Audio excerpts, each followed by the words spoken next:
There's always been this sort of myth about millennials that they job hop all the time and they're not very loyal. And in fact, they actually did it much less than any other generation of their age group, baby boomers, the X generation. They did it much less than their previous cohorts in their age group until now.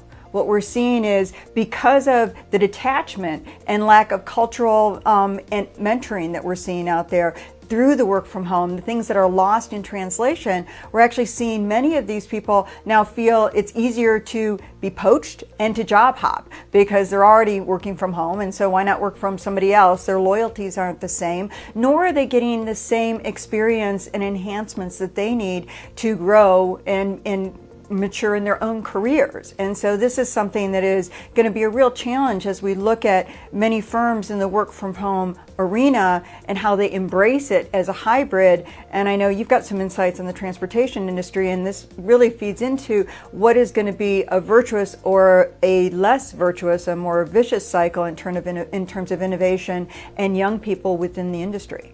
And it's fascinating to me that the number of companies, very, very large trucking companies in the U.S. who are still working from home. All of the executives are still working from home, rarely going into the office, and running $2 and $3, $4 billion carriers, the largest 20 carriers in the country, let's say.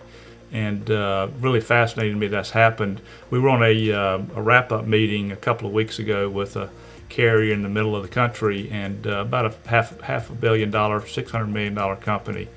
And the CFO and the tax director were on the call for our wrap-up meeting, and the CFO told me that she said they would never go back to the way it was in the past. That they would never all be in the office together on a daily basis. They would be working from home, and so that surprised me, frankly, that they didn't see the end being like it used to be, or more similar to how it used to be.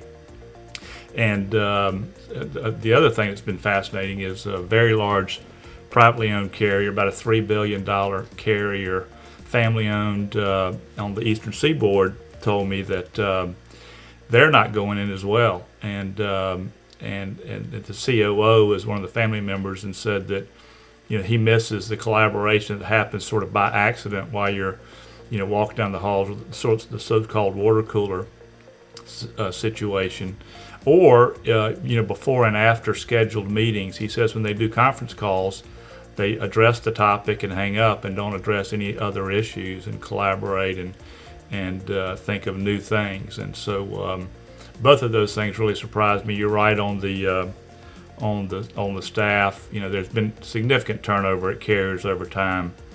At the lower levels, not drivers, but those in the office, and I think you'll see what you just said, where it's much easier for companies to recruit them online, going right to them in the virtual economy, and so we'll see that as well as we'll see it, I think, in professional services firms.